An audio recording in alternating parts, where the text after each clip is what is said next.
Let us pray. O Lord, we give thanks for the bounty of our province, our land, our resources, and our people.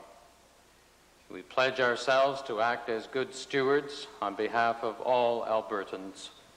Amen.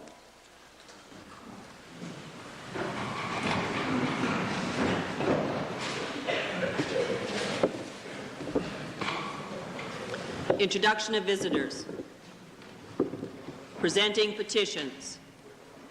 Reading and receiving petitions. Presenting reports by standing and special committees. Notices of motions. Mr. Speaker, I want to inform the House now under notices that before the end of the sitting day today, I will be filing a notice of motion which will appear as a motion next week, and basically it will refer the matters that involve the honourable member for Lac-La-Biche, Athabasca Lac-La-Biche, and involve the privileges and respect to the question of the speaking of the French language, so far as that relates to a matter of privilege. And the intent would be to refer that to the Committee on Privileges, Elections, Standing Orders, and Pending, in accordance with the statement made by the Premier yesterday. And when I file the motion, I will provide a copy to the House leaders so that they will know the intent. Introduction of bills. Tabling returns and reports. Mr. Speaker, I wish to table two annual reports. The annual report of the Alberta Motion Picture Development Corporation for the year ended March 31st, 1986, and the annual report of the Department of Economic Development and Trade for the year ended March 31st, 1986. Introduction of special guests. Member for Bow Valley. Mr. Speaker, it's my pleasure today to introduce 16 grade 8 students from the Bazzano School. They are accompanied by their teacher, Mr. Driscoll, 3 parents, Mrs. Pat Dick, Mrs. Debbie Hine, and Mr. Rick Ratzlaff. Unfortunately, Mr. Speaker, they're seated behind me in the public gallery, but I would ask them to rise and receive the warm welcome of the Assembly.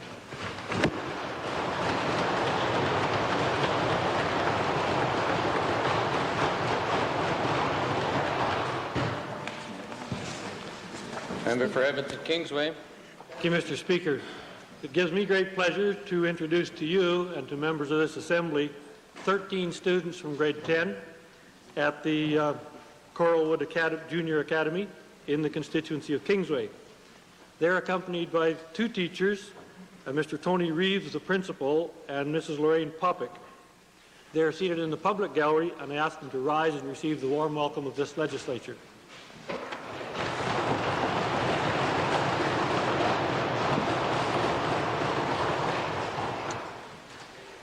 I have the honor to introduce to you and through you to the members of the Assembly 54 grade 6 students from Caledonia Park School in Leduc. They're accompanied by their 2 teachers, Mrs. Foley and Mrs. Nicole. Their 4 parents are with them, Mrs. Winch, Mrs. Huckleberry, Mrs. Canola, and Mrs. Cox. They are seated in the members' gallery. I wish they would rise and receive the warm welcome of the House.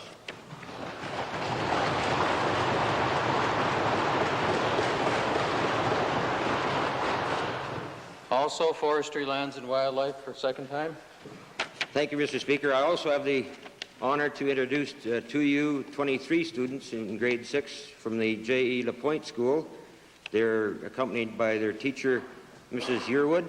They are seated in the members' gallery, and I also would like them to rise and receive the warm welcome of the House.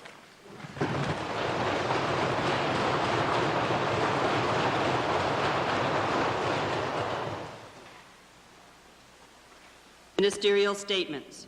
Oral question period.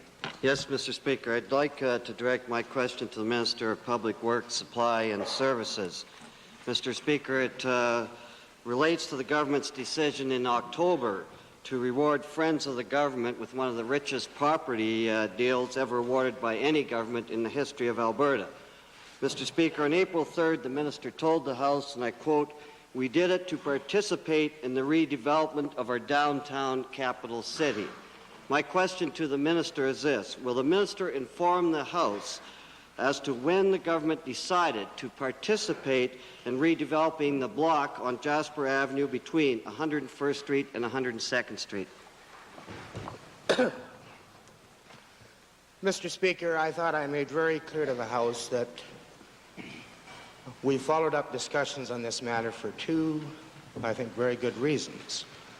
Number one, the creation of some badly needed jobs in this city. And I've shared with the House the number of jobs, both direct and indirect, that will be created. And I'm amazed that the honourable member would appear to be opposed to that. Secondly, the redevelopment of downtown Edmonton. I think I also made clear to the House that many developers came forward in discussions with proposals and ideas, and we eventually came to agreement with Olympia and York because they brought the most to the table from a job creation perspective. Supplementary question, Mr. Speaker. We've heard about these 8 imaginary developers before. A very specific question to this minister: when did the government decide to participate in this development? Mr. Speaker, our interest in the development was, or in any type of developments that would create jobs at non-cost to my budget, was certainly ongoing. I would assume the final decision was reached when we signed the agreement to lease space in this project in 1990. And I believe I've indicated to the House that that was during the month of October 1986. Well, it's very interesting, Mr. Speaker. Land title records show that the Tory campaign manager had most of the properties in this specific block sold up by July the 23rd, 1986. My question to the minister is, why did the minister tell the House that it was impossible to go for tender for this office space because it was a site-specific project? Did he mean that only Tory campaign managers should apply?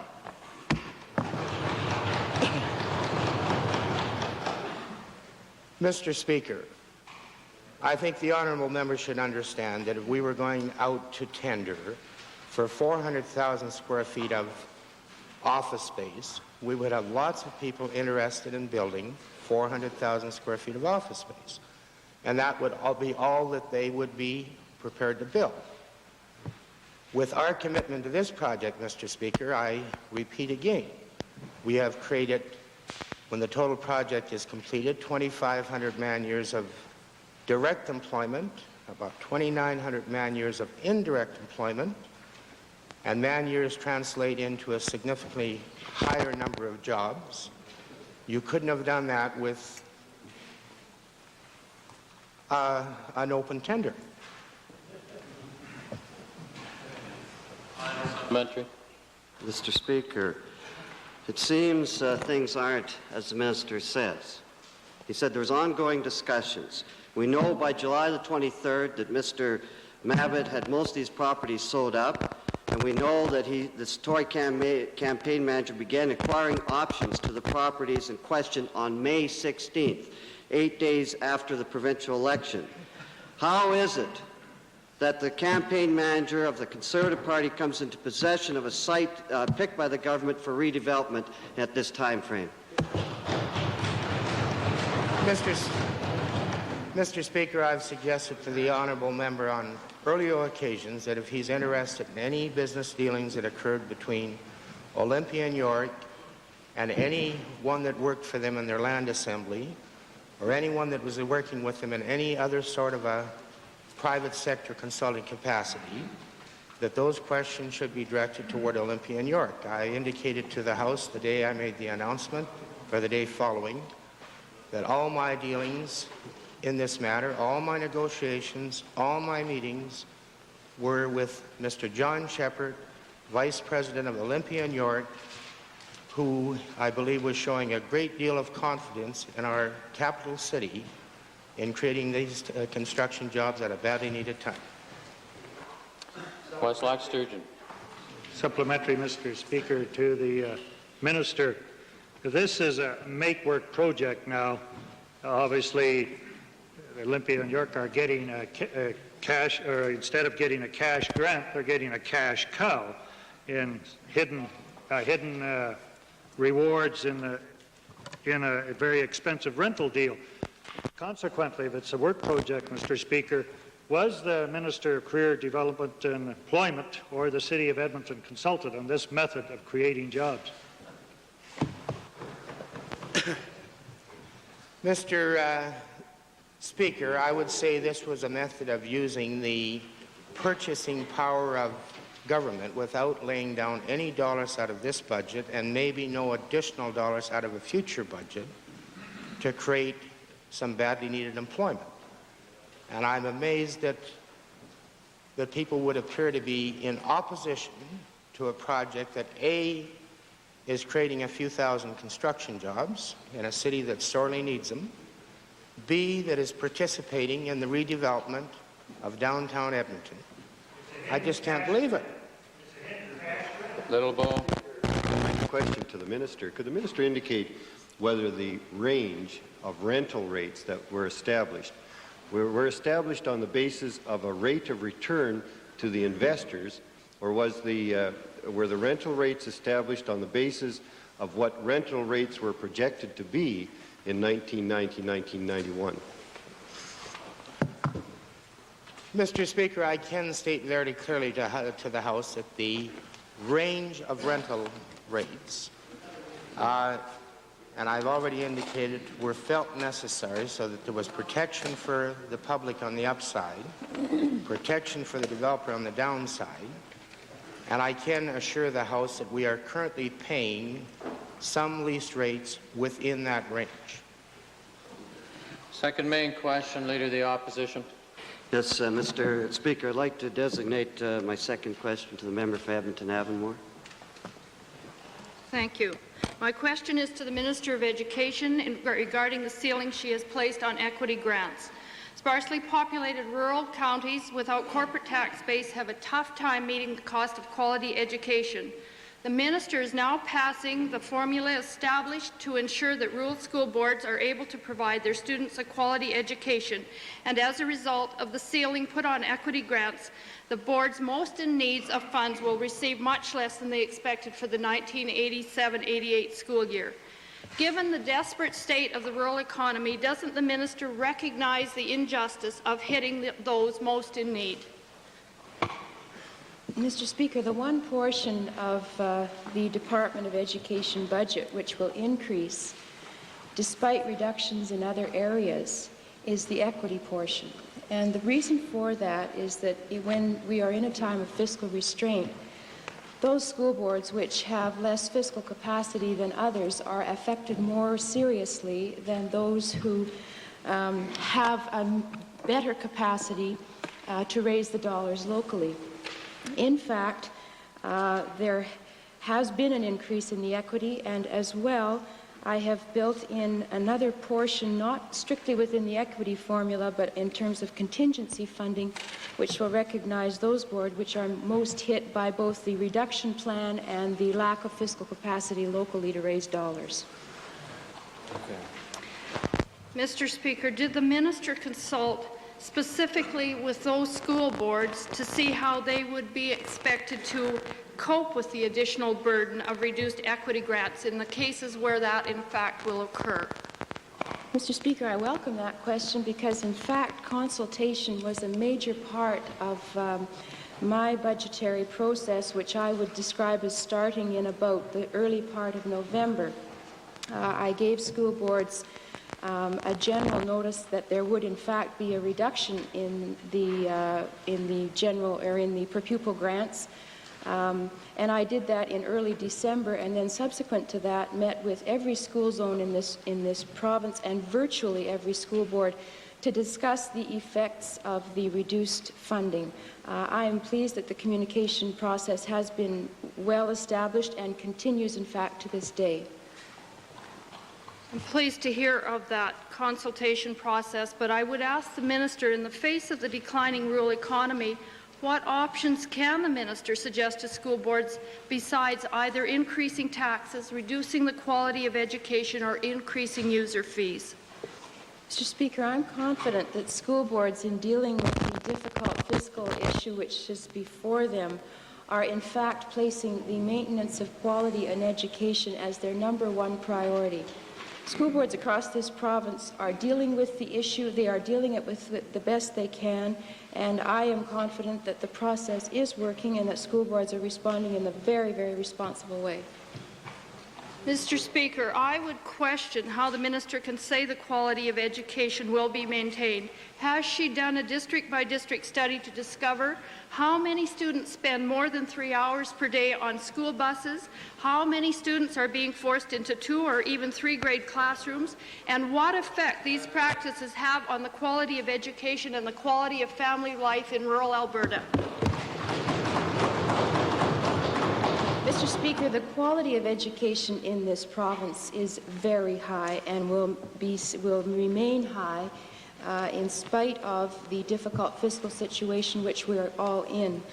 Rural education in this province does face some special challenges, and I am very much aware of those challenges. I would make 2 points to the honourable member. Number one, I would be pleased to get into the matter in more detail during my estimates. And number two, I forgot my second point. I'll have to sit down. Supplementary, Calgary-Buffalo. Thank you, Mr. Speaker. The Minister has received a report recommending the amalgamation of the Starland and the Drumheller school districts. I wonder whether the Minister is ready to make an announcement on that and whether or not the pressure which was put on the Starland school district in that instance is a reflection of a broader policy of the government to encourage and perhaps force amalgamation of rural school boards for purposes of reducing costs and for any other reason that the government may have in mind. Mr. Speaker, it is not my intention, nor is it the intention of this government, to force school boards to amalgamate with other boards. I do believe, though, that there may well be efficiencies that could be effected by looking at some novel and innovative ways of dealing with the difficulty which fiscal restraint places upon us. My second point, which I had unfortunately forgotten in my last answer, was simply that the quality of education in this province, in my view, does not solely depend on the number of dollars that are going into it. We have worked very hard to maintain the quality of education in this province, and it is certainly my first priority and this government's first priority to ensure that that continues.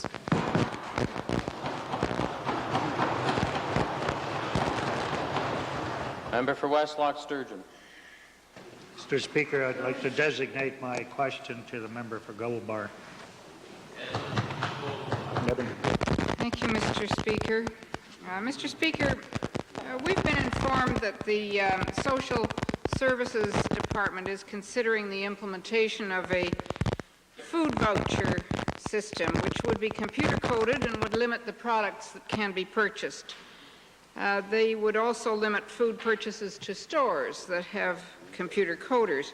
My question is to the Minister of Social Services. Can the Minister confirm whether her department is considering a new food voucher system for social allowance recipients?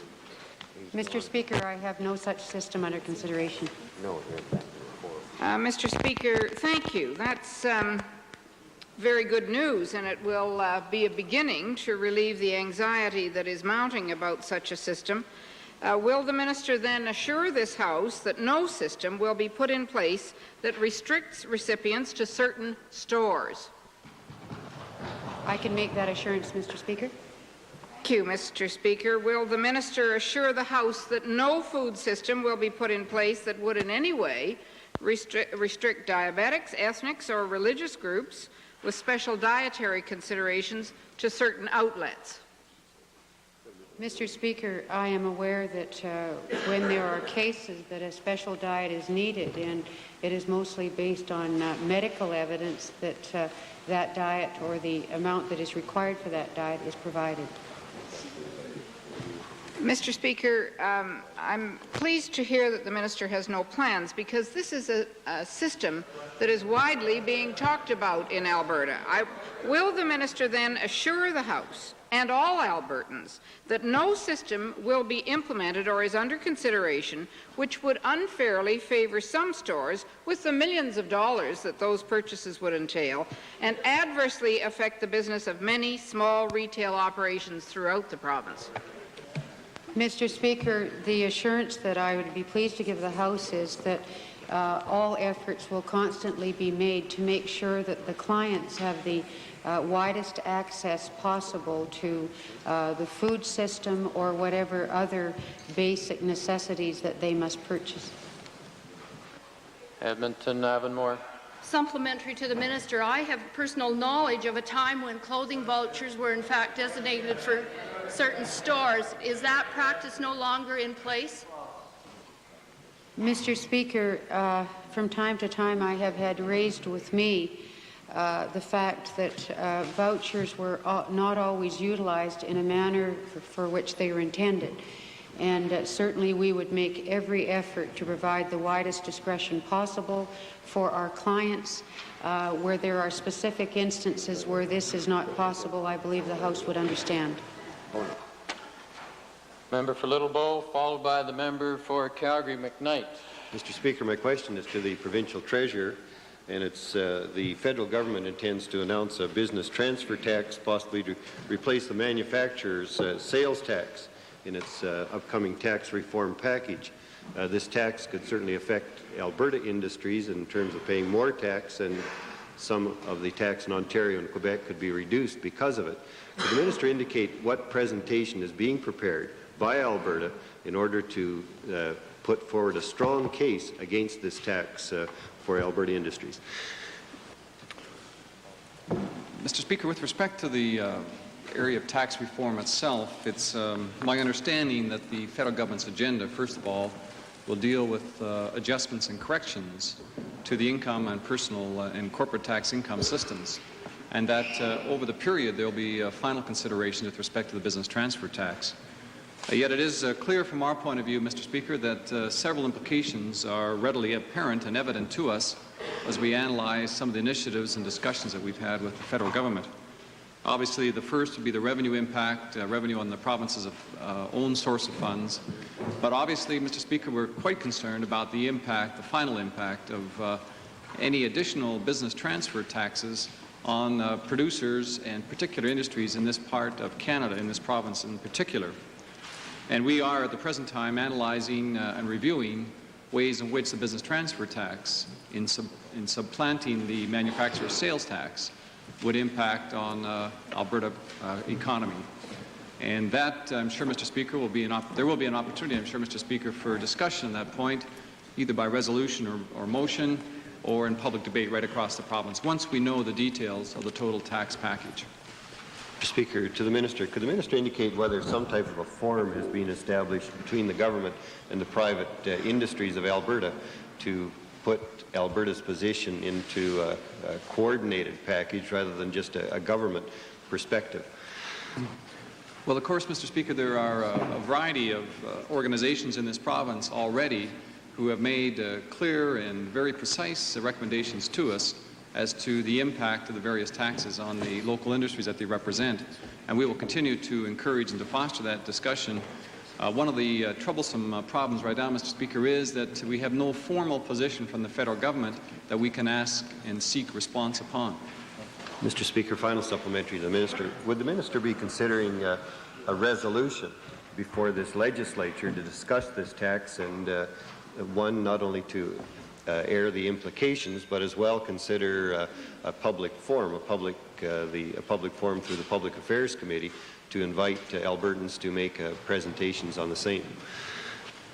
Again, Mr. Speaker, I'm open to all suggestions. I think in matters of taxation, all governments, including this government, encourages the widest possible participation because there are a lot of experts in the field who know much about the tax, various taxes, and of course could lend much to the consideration and discussion of these issues. Obviously, from Alberta's point of view, we're concerned about this business transfer tax being imposed on industries which may be competing both in the domestic Canadian market, and of course that business transfer tax may in fact distort some of the current economic strengths and advantages which exist to Alberta industries. And it is outstanding at this point as well, Mr. Speaker, those questions as to what kind of sales will be taxed by the business transfer tax. For example, how will you deal with such questions as some of the moderate as opposed to total value-added production which is transferred to other parts of Canada. And certainly all governments, including this government, is in particular concerned about the so-called regressivity of that tax. That is, what will happen for those people in the so-called lower income levels. And as we have done in our own tax regime with respect to the personal and corporate tax, we have ensured that the low income is protected in this province in a variety of initiatives, and we'd like to see that complemented with the business transfer tax in particular, which is suggested, at least in a particular time period, seen to be a regressive tax. Supplementary, Mr. Speaker, to the Minister. Have you made representations or have you had any indication from the federal government whether there will be a business tax on the transportation quotient or transportation portion of any product? We're located where we are. Transportation is a very important part of our competition. So is the Government of Canada intending to put a business transfer tax on transportation? You know, Mr. Speaker, from time to time, I don't mind giving credits to members when they come up with some fairly salient observations, and this is one of the first that I've seen from the member from West Loch Sturgeon. In fact, that is one of the big issues, as a matter of fact, as to how this tax would apply on transportation. As the member well knows, only the indirect input costs in transportation are now taxed through the manufacturer sales tax, and we have some concerns about whether or not a business transfer tax would be applied to transportation, and obviously there would be some significant dislocations with respect to the commodities which we're accessing into foreign markets or into domestic markets. I appreciate the fact that the member has done at least some homework on this issue. Edmonton Kingsway, supplementary. Supplementary to the Treasurer. Given that the Alberta corporate taxes are very low compared to the private individual taxes, when the feds increase this business transfer tax or institute it, will the Treasurer make sure that Alberta gets its share of those taxes? If the member is suggesting we should bring in a sales tax, I think we've made that very clear that this government, of course, wants to maintain the unique advantages which exist in this province. That is, we are not in favor of a sales tax. It's interesting that the socialists across the way argue about protecting the low-income individuals in this province. They know full well that we're doing that, but now they're advocating a sales tax, Mr. Speaker. That's unbelievable. Member for Calgary McKnight, followed by the member for Vegreville. Mr. Speaker, I'd like to address a question to the Minister of Career Development and Employment. It is my understanding, Mr. Speaker, that the labour force statistics on unemployment were released today by Statistics Canada.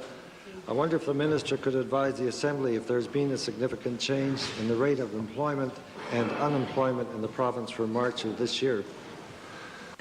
Well, Mr. Speaker, I begin by saying that the rate of unemployment in this province is far too high and a matter of extreme concern for us on this side of the legislature. I would also like to point out that the rate of unemployment in Alberta today is higher than it was last year. But I would also like to indicate that there are some encouraging signs, and that is that the adjusted rate has dropped from 11.6 from February to March to 11.1. That is the unadjusted rate, and as far as the seasonally adjusted rate, Mr. Speaker, it has dropped to 10.2% from 10.9%.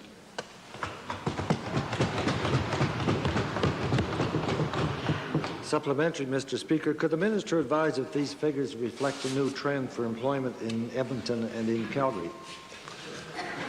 Well, Mr. Speaker, I'm loath to predict based on month-over-month trends.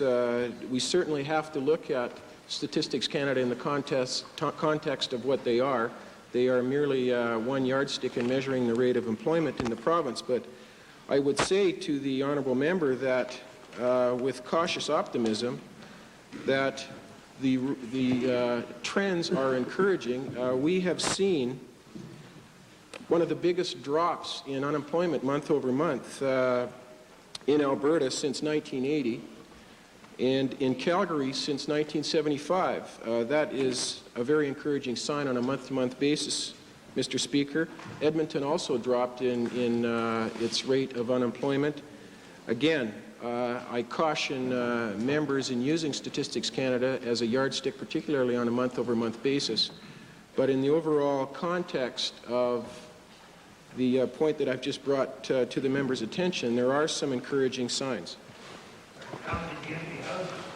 Final supplementary, Mr. Speaker. Keeping in mind the cautious optimism of the Minister, I still would like to know, what does this reflect in terms of jobs? Mr. Speaker, again, when we're trying to translate Statistics Canada's number into actual jobs, we do have somewhat of a problem, and it's a subject of debate on motions for return. But to the best of my knowledge, from February to March, there was an additional 18,000 people working in the province of Alberta. In Calgary, an additional 9,900, and in Edmonton, an additional 8,700. I would also like to note that 12,000 of the 18,000 jobs created during that period, Mr. Speaker, occurred in the service-producing side of the economy. Edmonton Belmont. That in the capital city region, unemployment is up 1,000 over last month and 6,000 over last year. And that with 57,000 people unemployed in the city of Edmonton, or in the capital region, which is 14,000 more than in the Calgary region, has the minister, aside from prayers and Tory patronage, any plans or programs that will specifically address the unemployment crisis in the capital city region? Mr. Speaker, again, the honourable member may be using statistics that are different than the ones that I'm using. In the Edmonton area, there was a drop in the rate of unemployment. Now, again, as the member for Edmonton Belmont recognizes, the rate of unemployment in Edmonton and throughout this province is too high. I guess I could ask my colleague, the Minister of Economic Development and Trade, to enunciate some of the 56 initiatives in his department that will address job creation in this province. With respect to the, I think there's renewed optimism in the energy sector, Mr. Speaker, and I think that the dramatic drop in Calgary in the rate of unemployment is a reflection of the federal government's initiatives and this government's initiatives. I believe that the ripple effect will take hold throughout the province, including the capital city region. Supplementary, Calgary Buffalo. Thank you, Mr. Speaker. Since the minister well knows that retail sales in January collapsed very dramatically in this province, since the budget is taking $1.6 billion out of the economy, and since the Olympic spending will soon end, this means trouble. Is the minister going to revise his employment plan, which really at the present time means shuffling money from one pocket to another, and do something which really meaningfully tackles the unemployment problem in this province? Mr. Speaker, I did indicate to the members of the Assembly just a moment ago that 12,000 of the 18,000 jobs in the last month came in the service-producing side, which to a large extent is in the retail sales, wholesale sales area of the economy. Alberta has traditionally been the highest per capita retail sales in the country. We did dip below Ontario for a brief period of time, and I understand that we are now back to being the highest in per capita sales. So I would say that the confidence is there is an underlying confidence in the economy. I do not want to exude confidence at this particular time, Mr. Speaker, but I think it's important that we do recognize the trend, and I, for one, am encouraged by that trend. The member for Vegreville, followed by the member for Calgary-Buffalo. Thank you, Mr. Speaker. My question is to the Minister of Technology, Research and Telecommunications, and it concerns rural telephone service. Even with the proposed expansion of the extended flat-rate calling system, there are still many rural Albertans who, for economic, social, or family reasons, feel that they're not on the right telephone exchange. They live near the boundary and have to make frequent long-distance calls to neighbouring exchanges. I'm wondering what consideration the Minister has given to providing Albertans so affected a one-time opportunity to move their phone or transfer their phone from one exchange to another. Mr. Speaker, the member for Vegreville raises the question of the exchange boundaries, and my research into that matter suggests that many of these boundaries originated with the old mutual telephone systems. And what we are faced with now is, as has been pointed out, and many of my colleagues from all over the province have pointed it out to me, they do so almost on a daily basis, Mr. Speaker, the fact that some of these exchanges do not recognize municipal boundaries and are not convenient from that point of view, nor are they necessarily convenient from a hospital contact point of view or a school jurisdiction point of view. The modernization, in short, the adoption of digital switching equipment will, Mr. Speaker, we believe, enable us to start examining the possibility of modifying those boundaries without undue cost in the future. Mr. Speaker, I think, however, that it will not be possible to engage in that on a major way for 5 or 6 years. But I do have hope that the adoption of digital equipment will enable us to make some changes in about that time frame. You're welcome. Supplementary question. The $18 million allocated in this year's budget to the Rural Individual Line program is somewhat less than expected, and I'm wondering, does this mean that it'll take longer than the original 5-year projected to supply individual lines to all rural Albertans? Mr. Speaker, that's clearly a question which could lead to some debate in estimates, but briefly, that will, of course, turn on the cost of the program, the availability of resources later on. So the answer at this point is one of uncertainty, but it is my goal to meet the commitments which were made, and I think it's possible to do that. Supplementary, Mr. Speaker, if only 2 or 3 people on a given party line decide to pay the fee and get the individual line, will the remaining subscribers be forced to pay to get that line, or will they get the service by default, essentially having a party line all to themselves? Mr. Speaker, that's a question which, of course, is hypothetical in the sense that we haven't yet had to deal with it. Also, Mr. Speaker, it is a question which is partially within the jurisdiction of the Public Utilities Board, or controlled by the Public Utilities Board, and that hearing is going on, I believe, today. That's my understanding without checking, but certainly this week the Public Utilities Board has been hearing the sets of conditions and tariffs which would apply.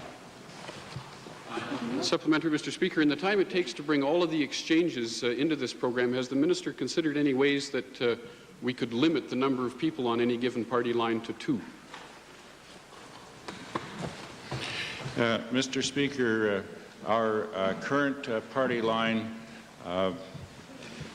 application or use is a maximum of 4 per party line. Where commercial entities are on those party lines, we have tried to make adjustments as they've been brought to the attention of either Alberta government telephones or to myself. In most areas, in fact, where party lines are in use, as I understand from our reviews, most jurisdictions, if not all, have allowed for more than 4 attachments per line. So ours is the lowest, in fact, where party lines are in use. Westlock Sturgeon, followed by Stetler. Mr. Speaker, supplementary to the minister and back to the original part on tolls. We've abolished tolls for highways because they didn't make sense. We've got toll-free dialing and phones in the metropolitan areas. When is the minister going to abolish tolls for phone calls within the province of Alberta so the rural will be equal to the urban? Mr. Speaker, there has to be some system of paying for the provision of telephone services, and the question being raised focuses on whether or not there should be some element of user pay. Mr. Speaker, with the tremendous advances that have occurred in technology and the significance of communications, it is possible that some subscribers would use the telephone very little, and others, in fact, could use it for many hours in a day. And we have to address that kind of question, along with who pays for the system. Telephones and telephone service will not be free, and we'll have to work out a tariff structure which I think is fair to all and which also requires those who use it most to pay the most. Member for Stetler. Mr. Speaker, to the minister, certainly there's an acknowledgement that the extended flat rate calling is popular on a provincial basis, but it is a basic violation of the user pay principle. I'm wondering in that regard if the minister is considering requiring full disclosure of all flat rate charges on AGT billings. Mr. Speaker, that again relates to the user pay concept, or at least users being aware of what they are being charged for, and it has been a matter of discussion. No decision has yet been completed on it, although it does show on some bills. Member for Calgary-Buffalo, followed by the member for Wainwright. Thank you, Mr. Speaker. Yesterday, this is to the Premier. Yesterday, the Minister of Energy indicated that he was satisfied with the current situation in which Albertans pay 5 cents per litre more for gasoline after taking taxes into account than do consumers in Ontario. And this week, the Nova Scotia Public Utilities Board ordered that their prices be rolled back by 2 cents a litre in light of overpricing there. What explanation can the Premier give to the people of Alberta as to why we should be paying 5 cents per litre more for gasoline in Alberta in light of the fact that the oil fields are at our doorstep and are thousands of miles from Ontario? Mr. Speaker, first, leading up to the question was incorrect. Again, as mentioned by the Honourable Minister of Energy yesterday, Albertans pay the lowest price for gasoline in Canada, and that's been confirmed by reviews, polls, surveys, or anything else you want to take. Also, Mr. Speaker, the Honourable Member, great supporter of that wonderful Crown Corporation of Petrocan. I'm sure they wouldn't do anything terrible like that. Well, we saw recently that the Premier thought that drilling was up during the first quarter of this year over last year, and it wasn't so, and the same pertains with respect to the price of the raw product of gasoline, Mr. Speaker. The question is, what has the government been doing to explore ways of ensuring that that gasoline markets in Alberta are competitive at this time? Mr. Speaker, to make sure that we have an enthusiastic and healthy free enterprise system. That's it. Subsidized by consumers. Subsidized by consumers. It appears, Mr. Speaker, that the Premier is totally happy with the situation of paying 5 cents more for gasoline. What explanation does the Premier have as to why gasoline prices seem to come down so slowly when oil prices are falling, yet move up so quickly when the prices rise? Again, Mr. Speaker, the Honourable Member is incorrect. Sometimes they move up more quickly, sometimes they drop more quickly. Mr. Speaker, is the Premier going to totally abdicate the situation of competition in this particular issue, or will he instruct his ministers to take some steps to ensure that Alberta consumers get the benefits of fair competition in the sale of gasoline in this province? Mr. Speaker, we certainly are, and it's by having a healthy free enterprise system. It works in Alberta. It would not work under any kind of thinking as presented by the honourable member or his socialist-leaning party or the socialists themselves. And I might point out it's unique and ironic, Mr. Speaker, he's raising the question today when competition is driving the price of gasoline down to all-time lows in Alberta, where farmers are lining up in huge lineups to get it. If you had some kind of competitive control, that control would be the bottom. It would never go below that. It's obvious, Mr. Speaker, they don't understand the marketplace. I understand that because they only believe in socialism over there, those two parties.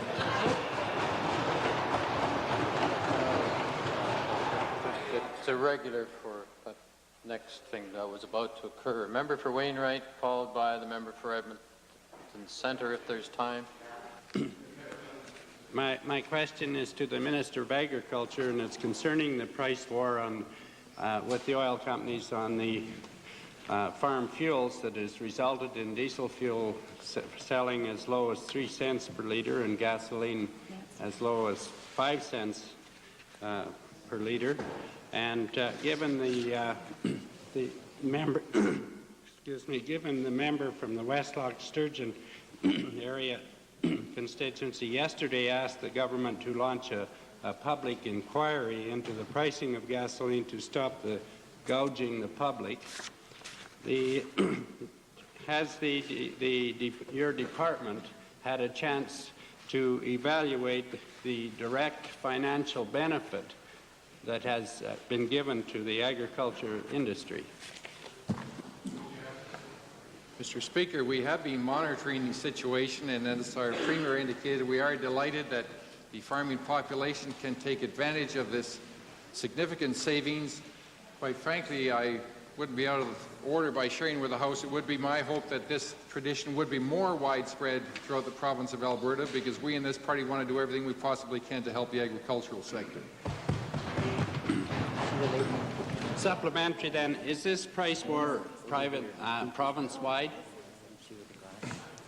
Mr. Speaker, to date it has been rather spotty, but it's my understanding that an individual farmer from any part of the province can go to another part of the province to order his fuels. And as I indicated earlier, we would be hopeful too that it would become a little more widespread within our province. Supplementary then, did your department have any interference with this fuel price, or did the oil companies feel sorry for the agriculture industry and give us a little benefit? Mr. Speaker, our department didn't have any direct bearing in it whatsoever. Member for Westlock Sturgeon, followed by the member for Vegreville. Supplementaries. Supplementary to the Minister of Agriculture. In order that all farmers, and just not the rich ones, can benefit from this temporary price war, would the Minister of Agriculture, I hear rumbling in the cages, Mr. Speaker, to the Minister of Agriculture, would he consider and view the fact that it costs $2,000 to $4,000 to buy the tanks to store the gasoline at this, take advantage of before the tax rate goes up? Will he consider loaning those farmers that can't afford it right now the money to buy the steel tanks so that they can store the gasoline before it comes up? You should have quit while you were ahead. Mr. Speaker, that's the type of ad hocery we hear on a regular basis from the Liberal Party. We bring forward policies and programs that work on a consistent basis for the entire credit needs of the agricultural sector, such as a Farm Credit Stability Program, which all farmers can access. And we're not about to get involved in the ad hocery program such as the Liberal member has suggested. Vegreville, supplementary. Supplementary, Mr. Speaker. I'm just wondering, recognizing that businesses in the long term don't like to sell at a loss or lose money, Has the Minister's Department decided to do any investigation to determine whether or not fuel prices charged over the last 10 months were unreasonably high in such a way that enables them to sell them at a much reduced rate to farmers now? Mr. Speaker, our department not only monitors fuel prices, but we also monitor fertilizer prices and chemical prices, and we have found that there hasn't been any undue distortions in the market. But as the Liberal chap from Calgary inquired earlier, as is the honourable member from Vegreville, if they are aware of any irregularities, I would think it would be incumbent upon them to make us aware of that and bring it to the appropriate authorities so that we could take action in the event that it was required. Time for question period has expired.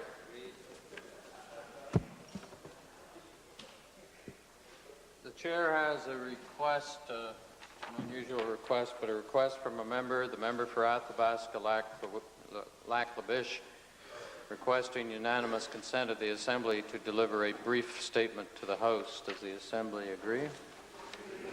Opposed? Honourable Member Athabasca Lac-La-Biche. Thank you, Mr. Speaker. I would like to deal with three separate questions.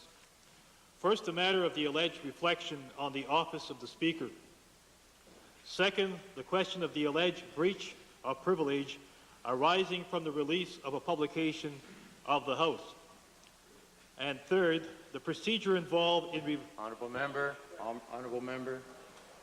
they were decisions of the Chair, they were points of privilege, and the ruling was made. Please continue, but without the word alleged. First, concerning the reflection on the office of the Speaker. Reference was made to the third paragraph of my letter to you of the 8th of April, which I caused to be delivered to you in response to your request that I follow Standing Order 15, subsection 2, and state my question of privilege. In stating what I consider to be the breach of privilege, I did, of course, have to state what I believe to be an error in your ruling. So I find it very difficult to accept that any breach of Beauchesne Citation 52, subsection 1, could have occurred. It would have been impossible for me to state my point of privilege without noting where I believe your ruling to be an error. But if I went beyond what was necessary in stating my objection, and with respect, I do not believe I did, nonetheless, I would apologize. As to the question of publication, here again, I must, with the greatest respect, express the surprise I feel at my letter to you being considered a publication of the House, as are, for example, the Alberta Hansard, the votes and proceedings, and the journals. Beauchesne Citation 41, subsection 1, and following to my mind makes it very clear that the words published and publications are words used in Beauchesne in their ordinary sense, so that my letter to you setting out the question of privilege was my publication and not a publication of the House. The copy of my letter to you which I kept was mine to do with as I liked. In giving copies to interested reporters, the matters already being in the public eye, I believe I was acting reasonably and no disrespect of anyone was intended. However, if in any way that may reasonably be construed as disrespectful of the privileges and courtesies of this House, in that event I would apologize. Finally, as to the matter of the procedures involved in resolving a question of breach of privilege, I once more must respectfully draw to your attention a considerable difficulty. You have yourself decided the question of breach of privilege with regard to the release of an alleged publication of the House. Instead of confining your ruling to the prima facie... Honourable Member, the Chair has shown extreme latitude with this statement. Is there to be a conclusion to this? The member is in danger once again of breaching privilege. Is there a conclusion? The member is indeed. Please, the conclusion.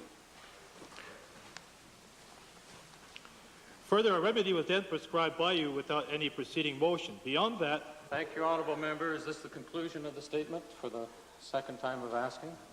So Without order, please, honourable member.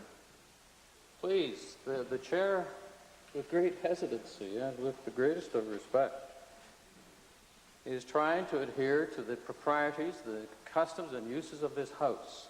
The member is also bound by the same customs of the chamber. Would the member please act in appropriate fashion?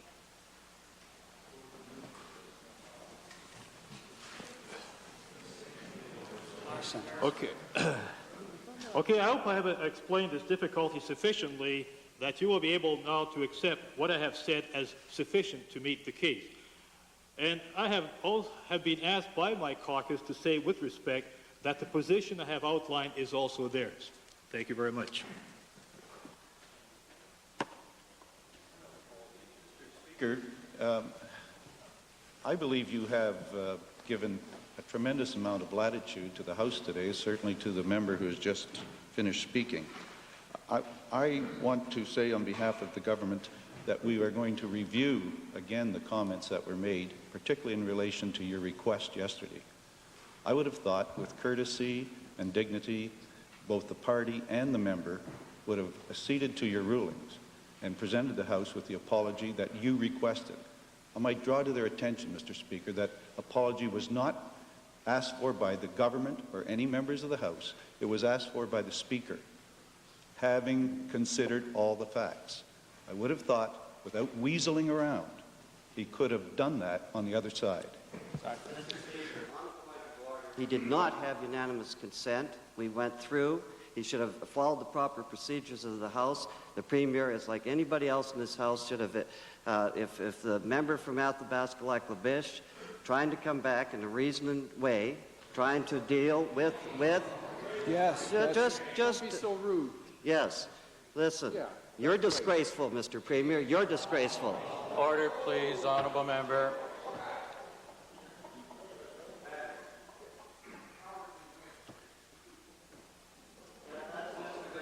Order, please, in this chamber, in all quarters. The Premier rose to a point of order. It's a point of order. The Honourable Leader of the Opposition has risen to a point of order. That also is a point of order. But the remarks must be directed through the chair and hopefully a little bit more dispassionately. Well, thank you, Mr. Speaker. The point that we were trying to deal with a very difficult matter. We spent a fair amount of time looking at your approach yesterday and your rulings. We tried to analyze it as best we could in our caucus, and we were trying to say in there, as the caucus and the member from Athabasca-Lac-La-Biche, in view of the rulings, that if it had caused concern to the chair, we were apologizing. But certainly we have the right to go through a ruling that affects all the members of the House, and that's all we were attempting to do, without the Premier having to jump up and completely out of order and say what he had to say. Speaking on the point of order, as a member of this Assembly, it places all of us in a very difficult position when, sir, you, or the member through you, asks for unanimous consent. We were all asked for unanimous consent. We gave that unanimous consent, assuming that the member was going to not question the ruling, Mr. Speaker, but in fact to apologize to the House. And I asked the Leader of the Opposition, I asked the Government House Leader, did both caucuses consider giving unanimous consent?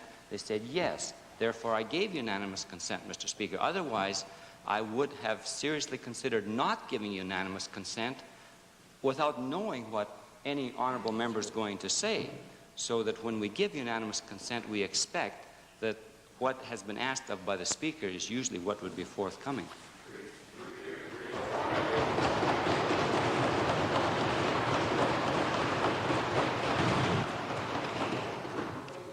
On the point of order, Mr. Speaker, for the last couple of days, the member for Athabasca-Lac-La-Biche has not been accorded the opportunity to respond to charges leveled against him, nor has he been able to offer the apologies which were... Pardon, honourable member.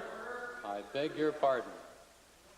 Would you now speak to the point of order in a little less volatile statement. Mr. Speaker, I didn't realize I was speaking in any volatile fashion whatsoever. What I was pointing out is the genuine sincerity of the member for Athabasca-Lac-La-Biche on this, his first opportunity to speak to the matter over which he was given a ruling. The ruling yesterday was that the citations implied a breach of privilege, and would he provide an apology? Surely it is reasonable of all members of this Assembly to permit an explanation of his actions inasmuch as he intended no ill will, and I believe he made that profoundly clear, and then provide the requested apology under the conditions required by the Speaker as of yesterday. There was, on the point of order, the member for Athabasca-Lac-La-Biche, whether the member feels aggrieved or not, indeed, when a substantive motion comes before the Assembly, as notice was given today by the Honourable Government House Leader, that is the proper forum in which this type of discussion would take place with respect to the issue of the language. So that indeed is the place where that part of the discussion could indeed take place. So that should be there for clarification. Edmonton Strath. Well, the member had finished Edmonton Strathcona. On the point of order, Mr. Speaker, with the greatest respect, the rules, Standing Order 15, as I read it, Mr. Speaker, requires you to make a prima facie determination of a breach of privilege. That then is referred to the House. Yet, Mr. Speaker, you ruled that the honourable member for Athabasca-Lac-La-Biche had breached privilege and prescribed the remedy. And I believe the honourable member was simply trying to make that point, that there was, in fact, an error on your part, Mr. Speaker, under the rules regarding privilege, which itself might amount to a breach of privilege, with the greatest respect, Mr. Speaker. What the member stated, honourable member.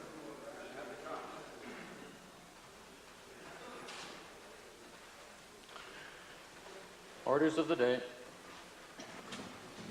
Committee of Supply.